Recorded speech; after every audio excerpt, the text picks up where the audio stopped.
Apektado na ang mga magsasaka sa bayan ng Libmanan dahil sa epekto ng pag-ulan dulot ng habagat.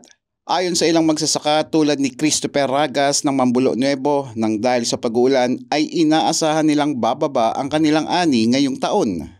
Malaki aniya ang naging epekto nito sa kanilang pananim na sinabayan pa ng peste dahil dumoble ang kanilang gastusin. Apektado po kasi ang kuhol ang apektado sa amin.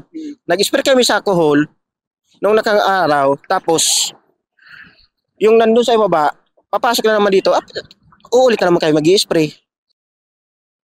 Bago na naman ang medisina. Bibili na naman kami, sir. Nanawagan naman ang magsasaka sa lokal na pamahalaan ng Libmanan at Department of Agriculture na magbigay ng tulong upang mapanatili ang kanilang kabuhayan sa gitna ng masamang panahon. Pagmiminsan po, sir, meron. Pagmiminsan po, wala.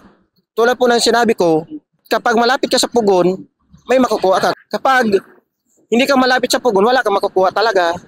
Sa tala ng Kagawaran ng Agrikultura sa Bicol Region, umabot na sa 1 milyong piso ang danyo sa sektor ng agrikultura, lalo na sa probinsya ng Catanduanes.